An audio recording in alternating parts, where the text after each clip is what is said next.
Assalamualaikum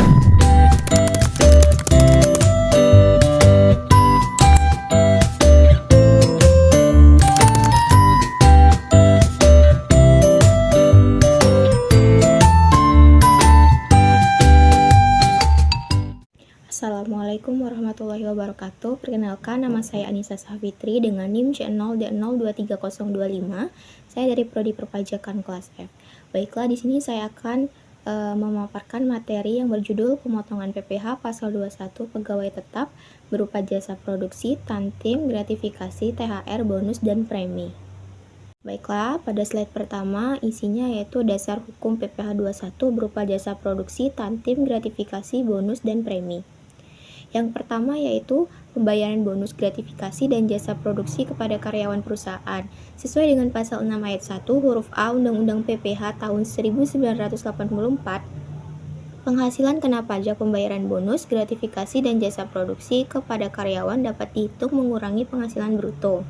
Yang kedua yaitu apabila bonus, gratifikasi, dan jasa produksi yang dibagikan kepada karyawan maupun direksi dan komisaris dibebankan kepada retained earning, maka pembayaran tersebut merupakan penggunaan retained earning di mana dimaksud dalam pasal 6 ayat 1 huruf A Undang-Undang PPh tahun 1984. Baiklah, yang ketiga yaitu tantim tidak dapat dibebankan sebagai biaya perusahaan dalam menghitung PKP dan dibagi si penerimanya merupakan penghasilan sehingga dikenakan pemotongan PPh pasal 21.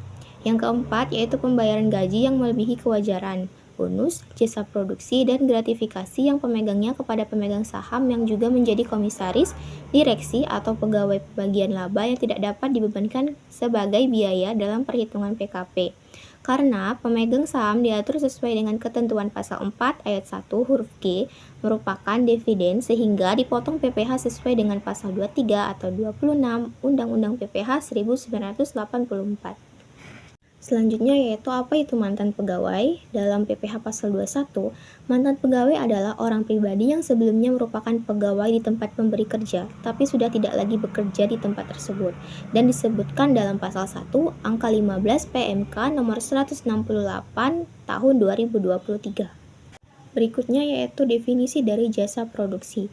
Berdasarkan penjelasan pasal 25 Undang-Undang Nomor 5 Tahun 1962, jasa produksi merupakan penghargaan kepada pegawai atau pekerja karena hasil pekerjaannya yang sangat dihargai oleh konsumen hingga karenanya masih diperoleh laba. Sebelahnya yaitu definisi tantim, di mana tantim merupakan keuntungan yang diberikan kepada direksi dan komisaris oleh pemegang saham yang di dalam jumlah tertentu dari laba perusahaan setelah kena pajak yang diatur dalam pasal 70 ayat 1 Undang-Undang Nomor 4 Tahun 2007. Berikutnya yaitu definisi dari gratifikasi. Gratifikasi yaitu pemberian dalam arti luas, yakni meliputi pemberian uang, barang, diskon, komisi pinjaman tanpa bunga, tiket perjalanan, fasilitas penginapan, perjalanan wisata, pengobatan, cuma-cuma, dan fasilitas lainnya, baik yang diterima di dalam negeri maupun di luar negeri. Selanjutnya yaitu definisi dari bonus.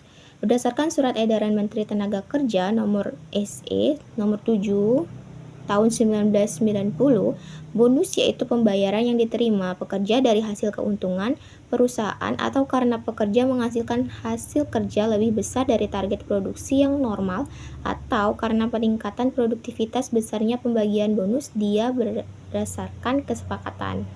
Selanjutnya definisi dari premi. Premi dapat diartikan sebagai jumlah uang yang harus dibayarkan pada waktu tertentu kepada asuransi sosial.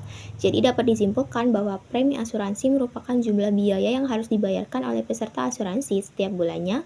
Perhitungan pengenaan pajak atas premi asuransi termasuk ke dalam PPh 21 sesuai dengan pasal 6 ayat 1 PMK nomor 168 tahun 2023. Berikutnya yaitu perhitungan PPh 21 bagi mantan pegawai yang menerima penghasilan berupa jasa produksi, tantim, gratifikasi, bonus, dan premi.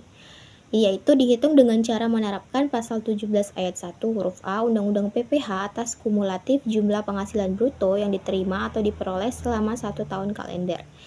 Selanjutnya yaitu ada formula perhitungan atau rumus dari PPh 21, yaitu PPh pasal 21 mantan pegawai sama dengan tarif pasal 17 dikalikan dengan penghasilan bruto. Selanjutnya yaitu contoh perhitungan PPh berupa jasa produksi, tantim, gratifikasi, bonus, premi, dan lain sebagainya. Sudiro adalah salah satu pegawai yang tidak kawin bekerja di PT Kolbu Jaya dengan memperoleh gaji sebesar 5 juta sebulan. Pada bulan Maret 2016, Sudiro memperoleh bonus sebesar 8 juta, sehingga pada bulan Maret 2016, Sudiro memperoleh penghasilan berupa gaji sebesar 5 juta dan bonus sebesar 8 juta. Setiap bulannya, Sudiro membayar iuran pensiun ke dana pensiun yang pendiriannya telah disahkan oleh Menteri Keuangan sebesar 80 juta. Selanjutnya yaitu penyelesaian dari soal tersebut. Yang pertama yaitu ada PPh pasal 21 untuk penghitungan gaji dan bonus setahun. Gaji yang didapat oleh Sudiro 5 juta dikalikan dengan 12 karena 12 didapat dari setahun ya bekerja dan dikalikan dengan 12. Hasilnya yaitu 60 juta. Bonusnya yang didapat Sudiro 8 juta. Terus dijumlahkan dan didapatlah penghasilan bruto setahun. Jumlahnya yaitu 68 juta. Dan ada pengurangan yaitu biaya jabatan sebesar 5% tarifnya dikalikan dengan jumlah hasil bruto setahun 68 juta. Didapatlah hasilnya 3.400.000. Yang kedua ada iuran pensiun setahun 80.000 yang didapat oleh Sudiro tadi dikalikan dengan 12 dapatlah 960.000. Setelah itu dijumlahkan dan didapatlah hasilnya yaitu 4.360.000. Hasil bruto setahun tadi 68 juta dikurangkan dengan 4.360 dapatlah 63.640 yaitu penghasilan itu untuk setahun. Selanjutnya yaitu ada PTKP untuk WP sendiri karena Sudiro belum kawin dia menanggung 54 juta.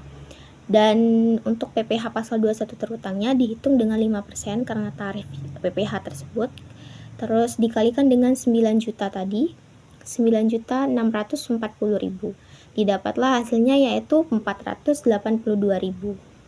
Yang kedua yaitu untuk PPh pasal 21 gaji setahun. Gaji setahun yang didapat oleh Sudiro adalah 5 juta dikalikan dengan 12 hasilnya 60 juta. Terus ada pengurangan, yang pertama ada biaya jabatan sebesar 5% dikali dengan 60 juta.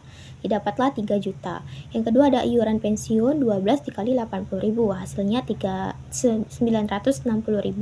Terus dijumlahkan dan 60 juta tadi dikurang dengan 3.960.000. Didapatlah penghasilan itu setahunnya yaitu 56.040.000. Untuk PTKP karena Sudiro belum menikah, tidak kawin dan ditanggung oleh penghasilan tidak kena pajaknya yaitu sebesar 54 juta. Dan dikurang dengan 56 tadi. Didapatlah PKP-nya yaitu sebesar 2.040.000. Untuk PPh pasal 21 terutang sebesar 5% dikalikan dengan 2.040.000 dan hasilnya yaitu 102.000. Selanjutnya yaitu ada PPh pasal 21 atas bonus yaitu 482.000 dari mana yaitu dari penghasilan atas gaji dan bonus penghasilan setahun dan dikurang dengan 102.000 di mana didapat yaitu dari penghasilan gaji setahun dikurang dan dapatlah hasilnya yaitu 380.000. Baiklah, sekian video presentasi dari saya. Mohon maaf apabila ada salah kata maupun salah dalam penulisan. Saya akhiri, wabillahi taufiq wal hidayah. Wassalamualaikum warahmatullahi wabarakatuh.